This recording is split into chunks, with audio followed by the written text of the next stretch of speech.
this symposium on the WCAA and world anthropologies. And at the same time, it's good to make the Wenner-Gren Foundation known in this country. Unfortunately, we don't have too many JASCA members, but we can circulate the news, circulate what you say through the website, mailing list, and other means in order to let the people know about what you are going to say, which I'm sure is very important. Thank you very much, Junji. I really welcome the opportunity to be able to tell you about the foundation. Wenner-Gren is an international foundation, and we try to encourage applications from throughout the world. You don't have to be a U.S. citizen to apply for any of our programs. Now, what I thought I'd do was start out by telling you a little bit about the history of the foundation, because we're extremely fortunate as a field to have a private foundation totally dedicated to funding anthropological research. And it was all because of Axel Wenner-Gren, his wife Marguerite, and the boat there, the Southern Cross. The yacht was the largest yacht in the world in the 1930s. Wenner-Gren acquired it from Howard Hughes. And the basis of his fortune were vacuum cleaners. He was one of the richest men in the world in the 1930s because he realized every woman would want a vacuum cleaner. He was the president of Electrolux. He moved from vacuum cleaners into refrigerators. Now, the other player in the story is Paul Fejos. Fejos is was a Hungarian. He was a larger-than-life person. He was a hussar during the First World War. He was a pilot during the First World War.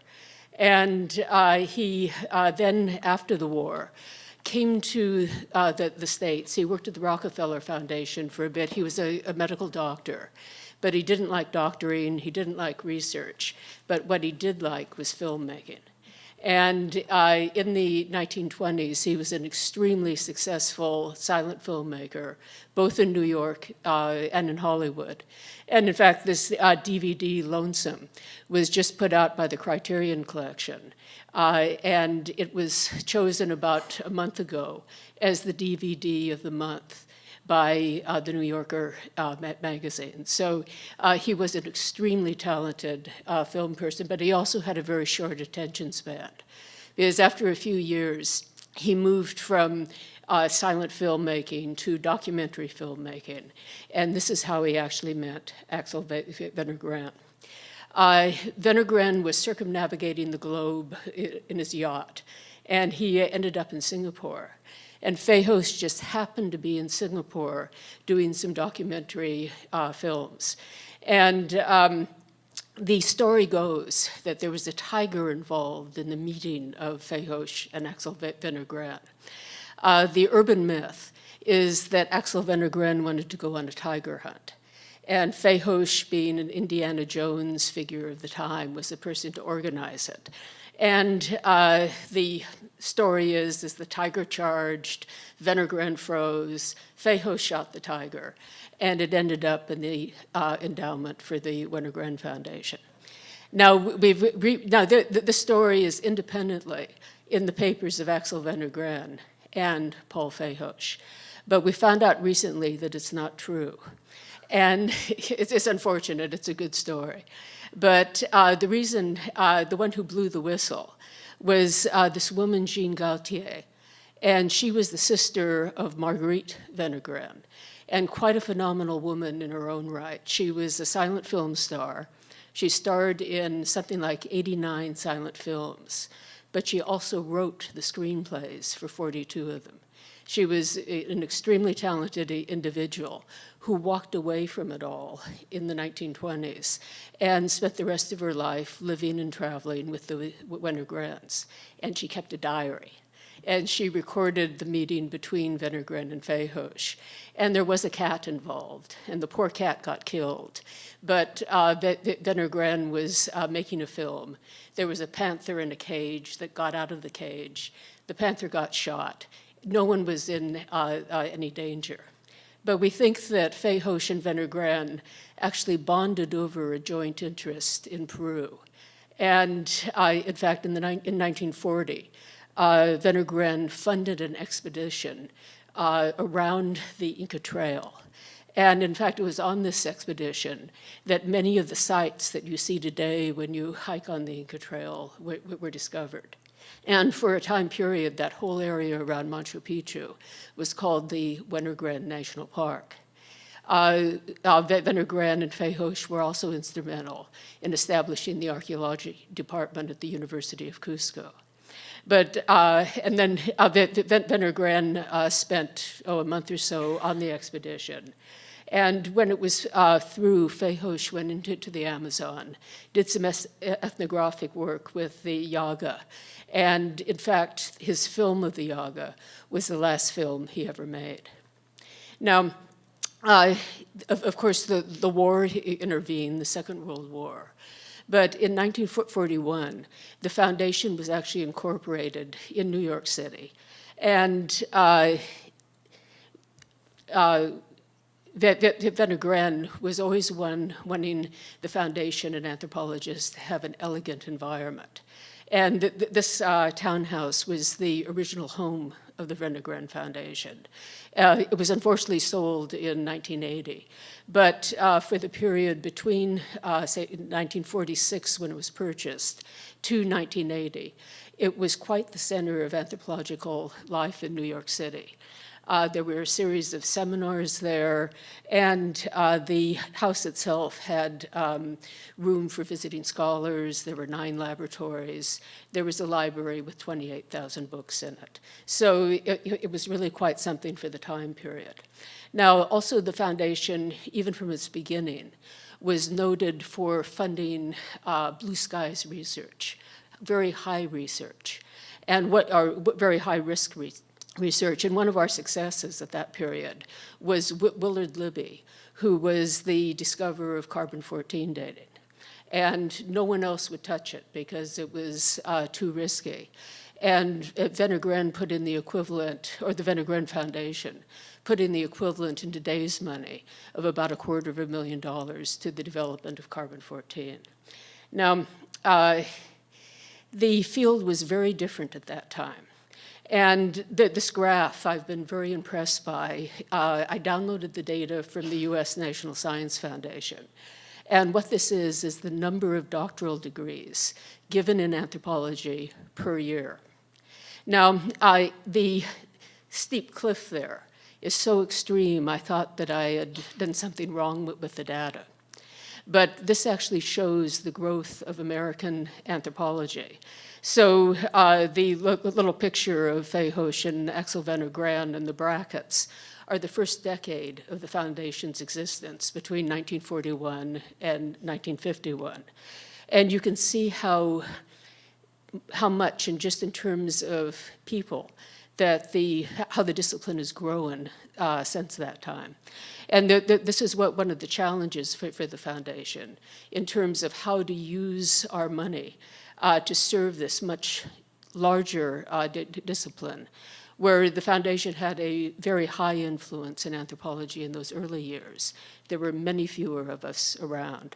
Now, I was quite interested in that graph. And the graph on the top labeled United States is the total number of PhDs given in any discipline. And here the blue line that's a steady increase up are PhDs given to women. The green line are PhDs given to men. And the red line is the total. Now, I've done a little work around the web. And you can see that the growth in Canada is very similar. And you all know in your own countries, what the growth of anthropology has been. But the bottom line is the field has exploded diversified, and changed almost out of recognition to what it was in those early years. Now, here's where JASCA was introduced, also just before that huge rise in numbers in the field.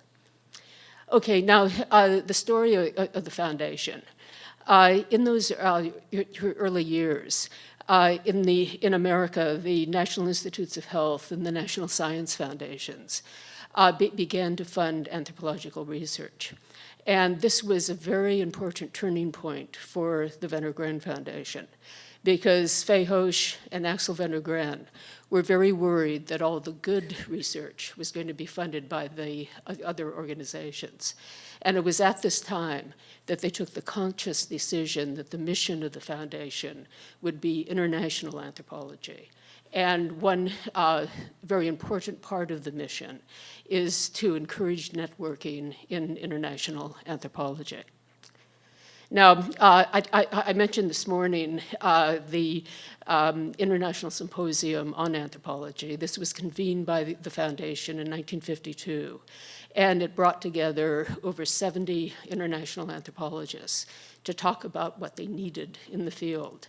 And here you can see there's Ralph Litton, Nadell, Robert Loy, Robert Heiser, Kenneth Oakley.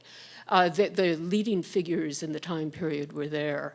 And of course, the very large book, Anthropology Today, came out of it, as well as a few other publications. But what the real outcome of this meeting was current anthropology. Now, Susanna mentioned, the very nice innovation of accepting papers in other languages in the American ethnologists. Current anthropology has done that for 50 years.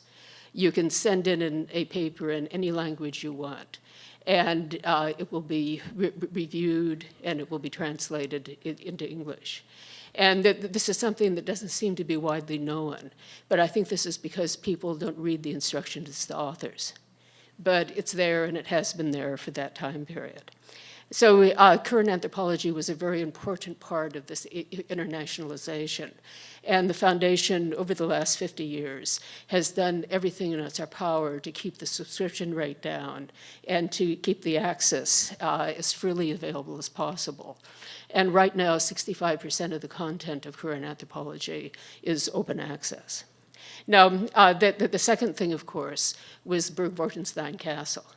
And I wanted to show you a picture of it if you weren't familiar with Berg-Wartenstein, because Axel Wenner-Gren felt that the field should have a place that was pleasantly situated with a scenic background conducive for meditation and quiet thinking. The misfortune in this modern industrial age is that meditation is slowly disappearing from our civilization. The place for which you should look, and he was instructing Fay Hosch to find such a place, also must have dignity and must stimulate interest in historic cultures. Now, between the first conference that happened in 1959 until the castle was sold in 1980, there were somewhere in the neighborhood of 89 workshop intensive conferences that went on there. And over 2,000 anthropologists visited the castle.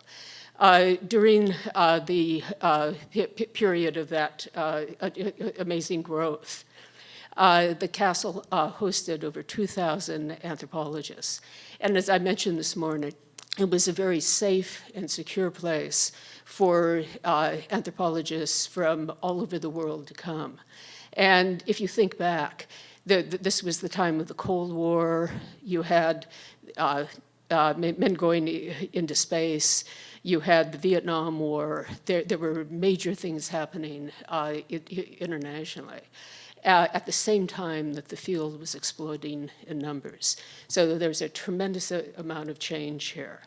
And Elizabeth Colson, who at the time was on the advisory board for the council, has written a very nice little history of the change of anthropology in the context of the foundation during that time period. Now, you see the sort of peak of PhDs then comes about 1975, 1976. This also corresponded with a tremendous downturn in the financial markets. And this seriously affected the foundation. A castle is a very expensive thing to run. The brownstone on the Upper East Side of New York was also extremely expensive.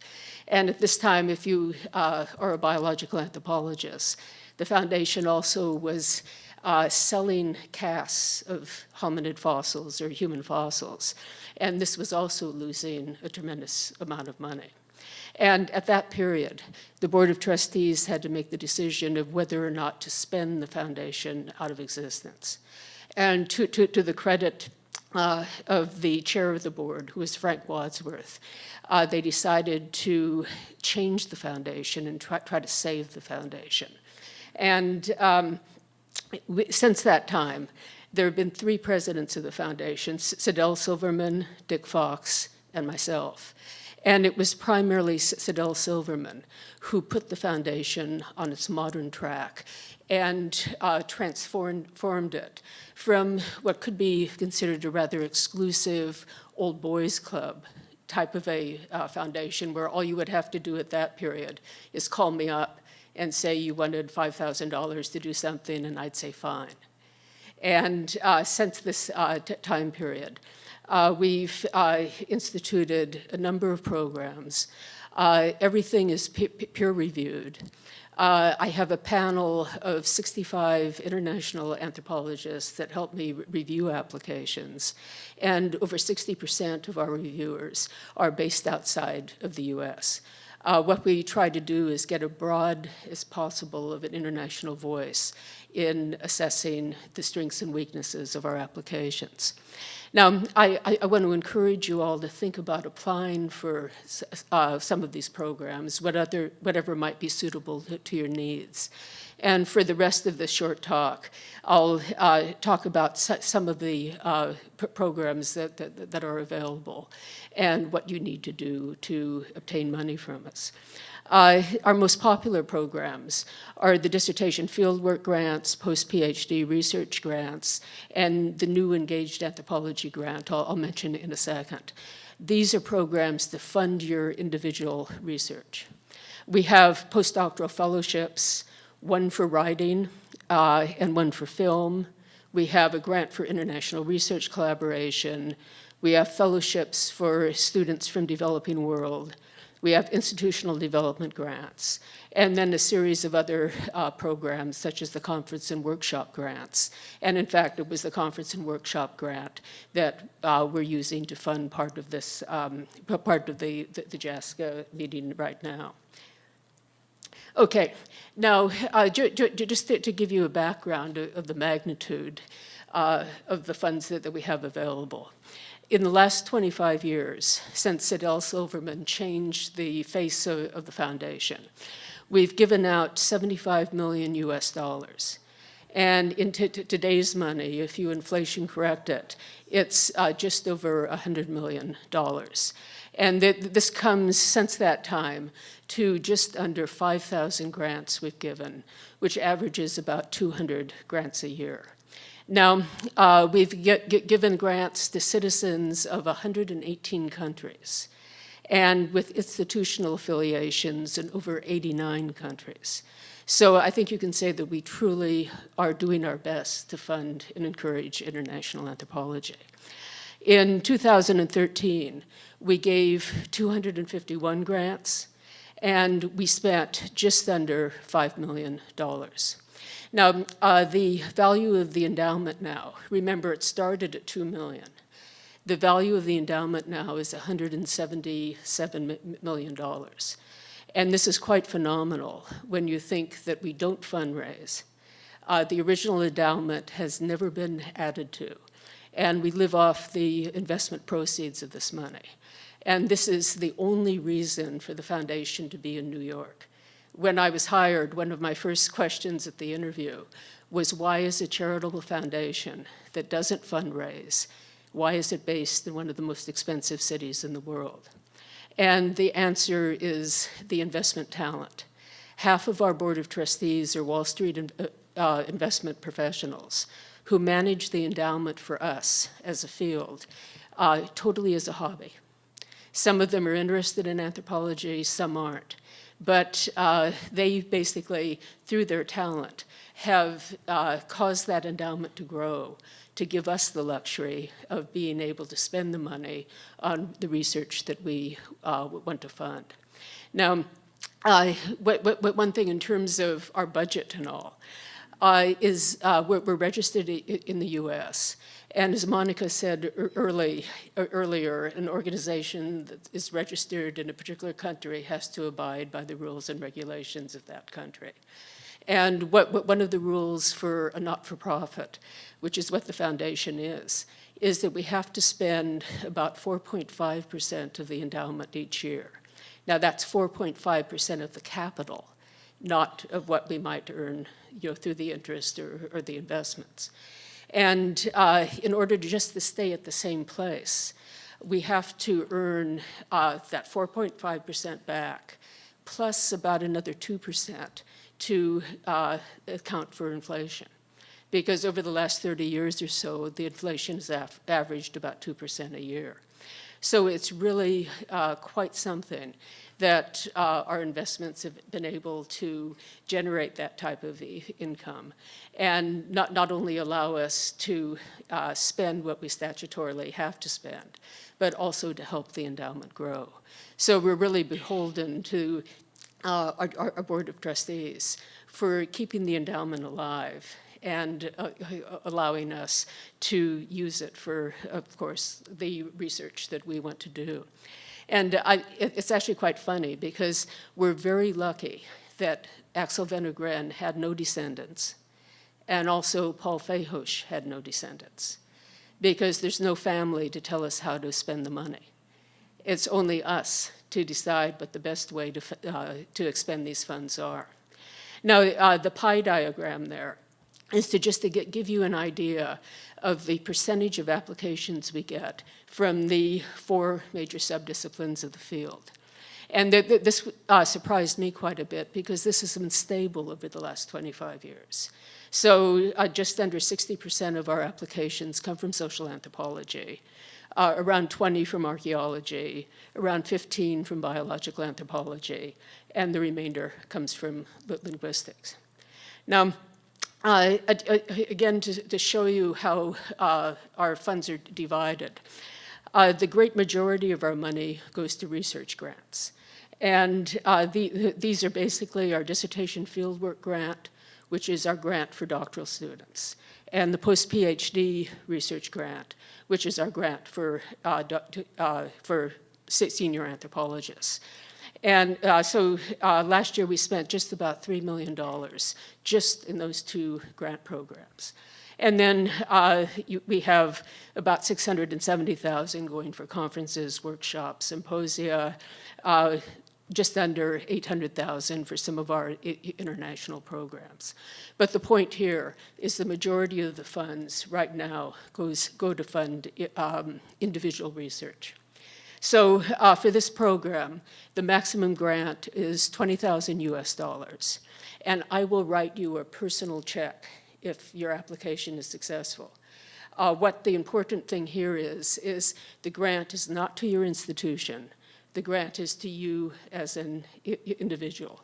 You can choose to have it paid through your institution, but what we're doing is funding your research. We aren't funding the institution. Now, I mentioned that we had an engaged anthropology grant, and what this is to allow you extra money to go back to your area of research and disseminate your results in the most appropriate manner.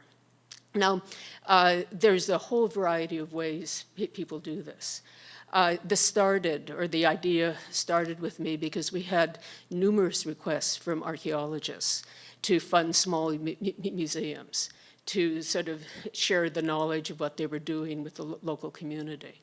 And we have everything from that to engaging with the scholars in the country of research. We will accept anything that you can convince us is a proper way of engaging in the country of your research or with your research participants. And right now, we've just funded one of Leith's old students. And this I pulled off of our website just the other day, so it's up there right now. And it's Dr. Diamapo is the way you pronounce it. Yeah. And she was studying reproductive tourism in Mumbai. And as the final report for this, we have the grantees produce blog posts. This has become a very popular program. But what's interesting, it's become popular primarily among the doctoral students rather than among the post-PhD or the senior scholars. And we're hoping that this, with the older generation, we can engender some more enthusiasm for it. Okay, the nitty-gritty of this. This is just the doctoral program. The black bars show the numbers of applications we receive per year. In 2013, we received 977 doctoral applications. So this is the magnitude of what we're talking about. The red line is the success rate, and we try to keep the success rate as about 15%. Now, it's not easy to get money.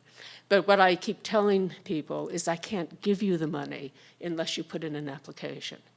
And the application is short, and it's really well worth your spending a day or two or however it might be to fill out this application, because there is a good probability you might be funded. Now, for the postdoctoral program for senior scholars, we get fewer applications. So in 2013, we received 267 applications. And again, the success rate is about 15%. We don't have any priorities for topics. We don't have priorities for the subdisciplines. We fund virtually in proportion to the applications we receive. What we're looking for is to fund high-quality research as judged by our panel of reviewers. So we don't favor any particular topics, any particular regions of the world, or any particular methodologies. Okay, that program is our biggest program, but I also want to mention the symposia, because, unfortunately, we had to sell the castle. As I said, they're very expensive things. The foundation went through a year or so of trying to convince other foundations to come in with us, to spread the cost and all, and that didn't work. But we do try to keep the castle atmosphere. And this is a place that we currently hold meetings, which is in Sintra, just outside of Lisbon. It's a World Heritage Site. And what we do is convene 2 of these meetings every year. They're week-long workshops. And we have a great time sitting around the table talking about various current issues. In fact, Suzanne and Nico organized a workshop for us about a year ago now, I think it was. Now, the results of this are published. World Anthropologies came out of one of these meetings. Over the last 3 or 4 years, we're publishing the output as open access issues of current anthropology.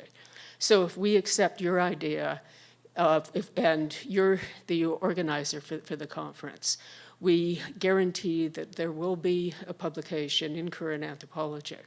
And just to show you what the impact of some of these are, our most successful issue to date was an issue on the origins of agriculture that has been hit 100,000 times in the last 2 years. And this is the magnitude of open access publishing. Now, if you're interested in proposing an idea for this, if you want to become involved in this program, we have 2 deadlines a year. The information is posted on the website of how to apply to organize one of these meetings. And I'll come back to it later on and show you actually how to do it. Our conference and workshop grants. This is where you can apply to us for money to organize your own conference or workshop.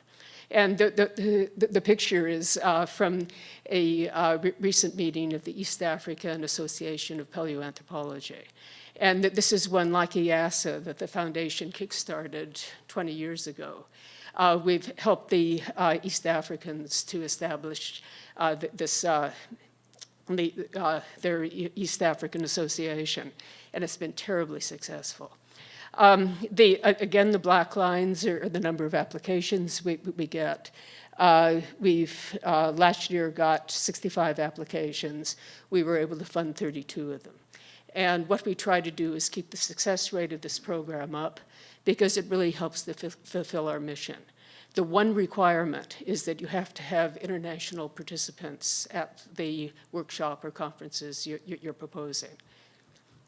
And you can see last year, the success rate was about 50%. The big dip there was the financial crash. And we had to cut back across all of our programs during that year. Okay, fellowships. And we're coming to the end, but I really wanted to emphasize these programs. In fact, Gustavo is an alumna of our what's now called the Wadsworth International Fellowships. And if you remember, Frank Wadsworth was the chair of the board who saved the foundation. And so we've named these fellowships after him. We have one fellowship a year that is dedicated to an African student who wants to do a doctorate at either Wits or Cape Town. We have 5 additional fellowships each year for students from developing world countries to get an international or get a PhD at an internationally competitive university. And they can be anywhere in the world. We have an Iranian woman who just got her PhD in Bordeaux. We have a Georgian woman who's working at the University in Tarragona in Spain. Susanna had a student a while ago. We, of course, have students in North America and Canada. We had a, where was she from? I think she was Uruguayan that was studying in Mexico. So if you do have an international student that you would like to help support to get a PhD at your university, please look at the Wadsworth programs. We support the students for 4 years, and we've had some very stunning successes. Now, we also have the Hunt postdoctoral fellowships, and I just pulled up a picture of Dr. Lim here, who's at the University of the Philippines and is writing on indigenous people's rights. Now, this fellowship will give you $40,000 US to buy yourself out of teaching. If you don't have a job, it'll help support you while you produce a book or a series of papers to help you on the career ladder. And this, in fact, is our most competitive program. There's a huge need for this type of thing, particularly when so many of our young colleagues aren't able to find jobs and all. The success rate for this is about 5%. But again, it's well worth applying. The application isn't long. And who knows, you might be successful with it. This particular program is limited to applicants within 10 years of receiving their PhD. So it's basically for young colleagues, or young, you don't have to be chronologically young, but just young in relation to when you got your PhD. And we've just launched a brand new Fayhosh postdoctoral fellowship in ethnographic film.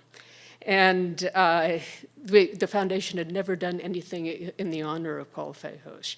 So we thought this was very apropos, particularly since we're coming up to our 75th anniversary. Now, institutional development grants, we will give $125,000 over 5 years to an anthropology department in a developing world country to help increase capacity of that department. And the only requirement here is that the department has good partnership relationships with other universities that'll help them in their development goals. This year, we've just recently awarded the new one to the University of Haiti. And this one I think is going to be quite exciting. Paul Farmer's involved with it, as well as 2 institutions in the States that are particularly strong in Haitian studies. So this has been a very, very successful program. We've funded Mongolia, Argentina, Nepal, the Philippines, Vietnam, the University of Hanoi, and Addis Ababa, in addition to the new one in Haiti. And if you want to sort of peruse the programs, I've mentioned most of them, but we do have things like a historical archive program. So, if you're getting to the end of your career, we will give you money to help you archive your unpublished field material in an appropriate archive to preserve it. So our programs page on our website, we've tried to make this as clear as possible. Now, that link you see across the top that you can't read, this one here in red, says read about how to read about how to write a grant proposal. Read this, because I keep telling people that the way the foundation is structured, I make the final decisions on the advice of all of our reviewers and consultants. And I also wrote how to write a grant proposal. So believe what you see here in terms of structuring your application. We have here grants for doctoral students, grants for post-PhD scholars. We have a separate category, grants for non-US scholars. Now, that goes exactly to the same grants the others do, but we wanted to really reinforce the idea that you can be from anywhere in the world to apply for these. And we've got the institutional development grant, how to apply to our symposia. We have a little thing on current anthropology, and the historical archives program. So all you have to do on the website is click programs up here, and it'll bring you to this page, and that'll give you the introduction into what's available. On the gray column down the side, we have frequently asked questions, and you can quickly see whether what you want to do is within our funding mission. Now, if you're interested in the history of the foundation, we also have a history section on the website. And there's Paul Fehosh in his later years. And the young woman is his fifth wife, Lita Osmundson, who ran the foundation for another 23 years after Fehosh died in 1963. But this will tell you about all of the programs. And we're continuing to build this out. We're doing research right now on the history of Axel Wenner-Gren. And, it's a bit bizarre. I'd be happy to talk to you about it after the talk if you want. And then we're also have commissioned a historian of science to do an official history of the foundation. And this is also leading up to our 75th anniversary, which occurs again in 2016. Now, we're also trying to connect as much as we possibly can with the anthropology community. And we have a very active website. If you click on me there, I'll tell you about the foundation, and we also have a very active Twitter feed here. If you were here this morning, I mentioned some new initiatives we have under consideration. One of them particularly is a portal for anthropology news, a Huffington Post for anthropology. And this is something we're extremely excited about. And I think we have about a 95% chance now of rolling this out within the next 12 months. So all that remains for me to do is to thank everyone who makes the foundation viable for all of us. Of course, there's Fehosh and Wenner-Gren down there at the bottom. But we have our board of trustees, and again, these are the people that make it possible for us. We have an academic advisory council, and these are the people who help me to develop new ideas and new programs. And then, of course, our foundation staff. And you can see how small the foundation staff is. when you think of the numbers of applications that come through the foundation. Now, also, please don't be shy about contacting me. All of my contact details are on the website. I'm quite happy to answer questions. I'm quite happy for you to bounce ideas off me. And I can tell you what's possible and what's not possible. So thank you very much.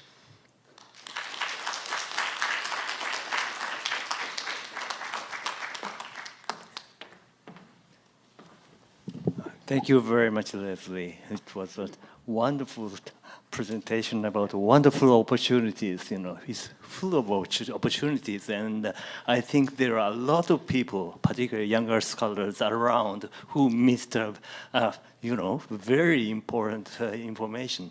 But everything was recorded by that camera, and I'm sure that we are going to put the everything on the web. You know, Yes. because And this is so meaningful. You know.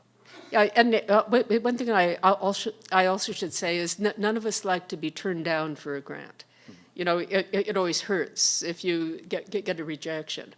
But particularly for the 2 research programs, your success in being funded, if you resubmit, is about double your chances of success for a first-time applicant. So I always tell people, you know, feel bad, but not for too long. You know, come back, revise your application. You get extensive feedback from our reviewers. And, you know, that feedback, 99% of the time, is very positive because we want to fund you. And we just want to make sure your application comes up to the top, in that top 15% that we actually can afford to fund. Oh, that's just wonderful. Thank you very, very much, patron saint. Okay. Well, if you have any question, right here. Please don't be shy. Now's your chance. Well, if not, maybe later, because we are going to have a very important meeting between the IUAS and the WCAA from right now. So we are going to close this session. Okay, but thank you very much. Thank you very much.